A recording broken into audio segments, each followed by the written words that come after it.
Saudara, di hari ketiga kampanye, calon wakil presiden nomor urut 1, Muhaimin Iskandar akan belusukan ke kawasan Pecinan, Glodok, Jakarta.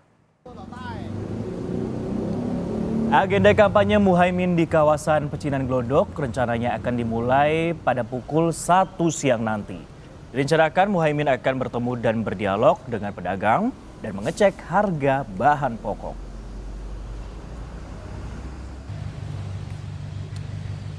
Di hari ketiga kampanye, Cawapres nomor urut 2, Gibran Rakabuming Raka masih berkantor di Balai Kota Solo. Gibran juga masih berbicara mengenai agendanya sebagai wali kota Solo. Selain itu, Gibran juga menanggapi pernyataan Ketua Umum PDI Perjuangan Megawati soal penguasa seperti Orde Baru.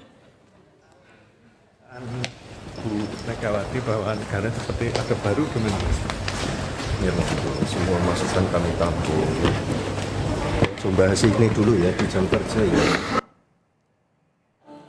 Sementara itu, calon wakil presiden nomor urut 3 Mahfud MD mengawali hari ketiga kampanye dengan menghadiri acara Disnatalis 24 Universitas Bung Karno.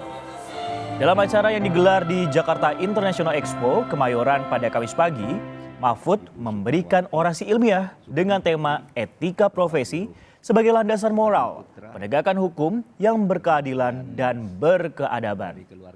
Orasi ilmiah ini juga menjadi bagian dari upaya Mahfud untuk berkomunikasi dengan kalangan akademisi dan juga mahasiswa.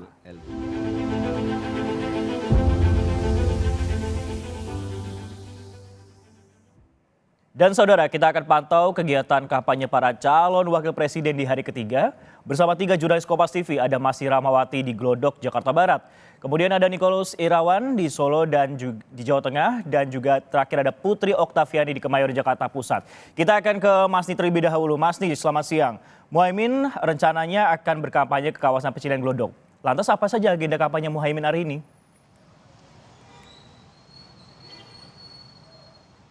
Iya, hari ini dijadwalkan sekitar pukul 1 nanti dari Muhaimin Iskandar akan melakukan belusukan di kawasan Pecinan Glodok, Jakarta Barat. Belum dirinci apa saja kegiatan yang akan dilakukan oleh Imin hari ini, namun memang jika kita melihat dari kegiatan-kegiatan belusukan yang dilakukan oleh Caimin, jika dia belusukan ke pasar yaitu memang mengecek harga bahan pokok dan juga melihat kondisi bagaimana pasar yang dicek tersebut dan juga berdialog bersama para pedagang. Dari informasi yang kami dapatkan, untuk dari Muhaimin Iskandar sendiri nantinya akan melakukan belusukan di kawasan Pasar Pecinan Glodok dan juga di kawasan Petak 9.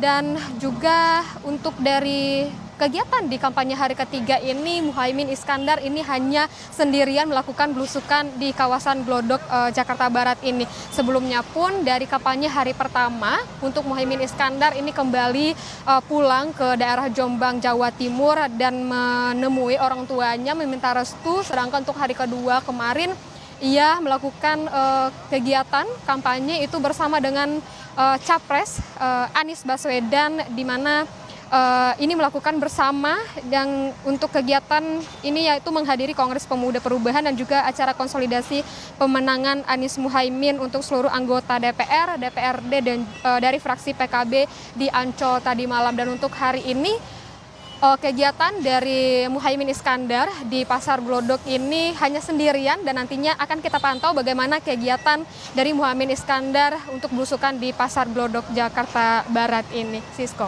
Masih diproyeksikan pada pukul 1 siang nanti untuk belusukan yang akan dilakukan oleh Cawapres nomor urut 1 Muhaimin Iskandar. Dan kalau untuk agenda hari ini, kampanye ataupun jadwal dari pasangan Muhaimin Anies ini akan seperti apa? Apakah akan berbarengan atau bersama-sama untuk hari ini, Mas Ni?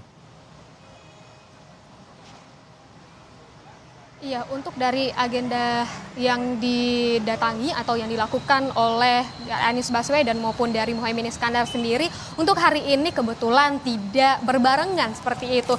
Yang dimana tadi saya sampaikan bahwa untuk dari Muhaimin Iskandar ini akan melakukan belusukan di kawasan Pasar Pecinan Glodok, Jakarta Barat. Sedangkan untuk dari pasangannya yakni Anies Baswedan, untuk pasangan nomor urut 1 ya ini nantinya akan menghadiri juga menjadi pembicara di seminar kebangsaan Mubes Persatuan Gereja Pantai Kosta Indonesia. Dan untuk di hari kampanye ketiga ini sejauh ini belum ada kegiatan berbarengan antara Anies Baswedan dan juga dengan Muhaimin Iskandar. Namun nanti akan kita update kembali dan akan kami berikan informasi kembali apakah nantinya dari Muhaimin Iskandar dan juga dengan Anies Baswedan ini akan ada kegiatan berbarengan di hari kampanye yang ketiga. Sisko. Baik, terima kasih Mas Nira Rahmawati yang melaporkan langsung dari Pecinan Glodok. Nah, kita akan bergeser ke Solo, ada Nikolaus Irawan di sana. Nah, hingga hari ketiga ini Nikolaus, Gibran masih fokus pada agendanya sebagai wali kota. Padahal waktu kampanye ini cukup singkat, hanya 75 hari. Apa yang kemudian jadi strategi Gibran di hari ketiga ini atau di sisa masa kampanye nanti? Ya, baik. Selamat siang Sisko dan juga saudara. Pada hari ketiga ini, pada hari ketiga kampanye Pilpres ini, Capres nomor urut 2 Gibran Raka Buming Raka memang masih memilih bekerja berkantor di Balai Kota Surakarta karena masih banyak tugas Gibran yang mau diselesaikan seperti itu. Nah, mengenai untuk strategi kampanye hingga saat ini memang Gibran belum membocorkan hal itu kepada kami di sini begitu. Namun ketika dikonfirmasi saat ini kenapa hari ketiga kampanye belum melakukan kampanye, Gibran mengatakan dia masih mengurusi adanya pemilihan sekda baru di Solo, di mana menurutnya pemilihan sekda baru di Solo ini cukup krusial bagi Pemkot Solo sehingga dirinya lebih memprioritaskan hal itu ketimbang untuk kampanye. Begitu.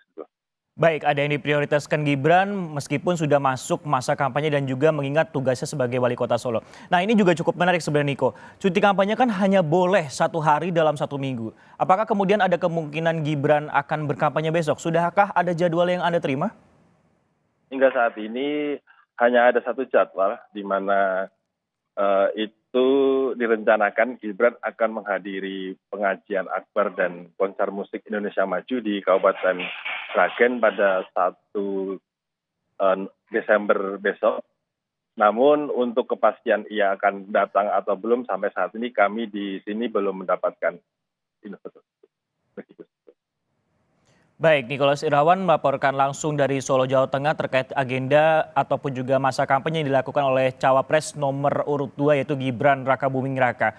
Dan kita akan bergeser dari Niko ke Jakarta, ada Putri Oktaviani di sana di Jakarta Pusat. Okta, selamat siang. Apa poin penting yang disampaikan Mahfud dalam orasi ilmiahnya?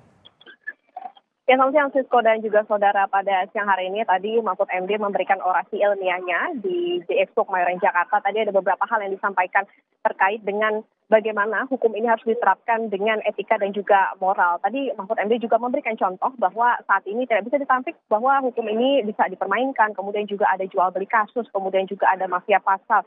Kemudian juga inilah yang menjadi cerminan bahwa hukum diterapkan tanpa etika dan moral. Nah, tadi Mahfud juga menjelaskan soal bagaimana Pancasila ini tidak hanya sebagai landasan atau dasar negara, tetapi juga harus diterapkan dalam kehidupan sehari-hari di samping juga mematuhi hukum. Karena ada hukum-hukum yang memang tidak secara tertulis begitu, tertuang dalam undang-undang dan lain-lain, seperti misalnya hukum dalam agama masing-masing. Nah, ini yang juga harus diterapkan karena inilah nilai-nilai moral yang terkandung dalam Pancasila. Itulah kenapa ketika orang tunduk dalam hukum, maka harusnya tunduk juga pada Pancasila. Karena ada hal-hal menjadi aturan yang tadi tidak tertulis dalam hukum, misalnya dalam undang-undang, perpu, dan lain-lain, tetapi harus juga diamalkan dalam kehidupan sehari-hari. Nah, lebih lengkap Mas Iko dan juga saudara kita dengarkan cuplikan pernyataan dari Mahfud MD berikut ini. Karena kita punya hukum, tetapi hukum kita itu sangat mengecewakan. Masih terjadi ketidakadilan di mana-mana. Penegakan hukum juga ditandai oleh berbagai transaksi. Jual beli kasus, jual beli vonis. Orang boleh marah, Pak Mahfud kok bilang begitu? Saya punya buktinya banyak kalau minta buktinya. Vonis bisa dibeli, kasus bisa dibeli, bisa dipesan tuh pasal-pasalnya. Kalau ada kasus gini, nanti ada mafianya yang datang. Tolong nih pakai pasal sekian saja dakwaannya. Yang nangani nanti penyidiknya ini. Udah dipesan lebih dulu. Nanti di kejaksaan diatur lagi. di pengadilan lagi. Itulah yang kemudian disebut mafia hukum. Francisco dan juga saudara, tadi dalam penutup di orasinya juga Mahfud MD sempat menjabarkan bahwa supaya masyarakat ini punya batasan begitu untuk mematuhi hukum tetapi juga bisa beretika dan bermoral. Sebetulnya negara juga sudah mengatur seperti misalnya dikeluarkan TAP MPR nomor 6 tahun 2001 tentang etika berbangsa dan bernegara, kemudian juga TAP MPR nomor 8 tahun 2001 tentang rekomendasi arah kebijakan pemberantasan dan pencegahan KKN. Itulah tadi beberapa poin yang disampaikan Mahfud MD, Francisco dan juga saudara di JX Pemayaran Jakarta. Francisco. Setelah menghadiri Disnatalis di UBK, apa lagi agenda Mahfud di hari ketiga kampanye pada hari ini? Mungkin ada bocorannya, Oke? Ya, Francisco dan juga saudara, jadi memang ada 3 agenda yang kami dapatkan hari ini untuk ditambangi begitu oleh Mahfud MD. Jadi selain menghadiri wisuda Universitas Bung Karno di JXPO Kemarin Jakarta, juga nantinya akan dilanjutkan dengan bertemu sahabat muda Mahfud ini di Posko Teguh Umar nomor 9 Jakarta Pusat. Kemudian nanti di malam hari ini akan ada pertemuan dengan pengasuh Pondok Pesantren Tangerang Raya, tempatnya di Pondok Pesantren Nur Antika. Tentu kita akan nantikan bersama lagi-lagi apa yang nantinya akan disampaikan, terutama karena setelah ini Mahfud MD tadi juga sudah berangkat menuju ke acara berikutnya, ini bertemu dengan sahabat muda Mahfud, kemudian juga nanti akan dilanjutkan di pukul 19, ini bertemu dengan perkumpulan pengasuh Pondok Pesantren Tangerang Raya. Francisco. Terima kasih Putri Oktaviani yang melaporkan langsung dari JXPO Kemayoran. Masih ada sejumlah agenda yang akan dilakukan oleh Cawapres nomor urut 3. Tadi sebelumnya juga ada Nikolaus Irawan yang melaporkan langsung dari Solo, Jawa Tengah. Dan juga Masni Rahmawati dari Pecinan Glodok. Terima kasih rekan-rekan.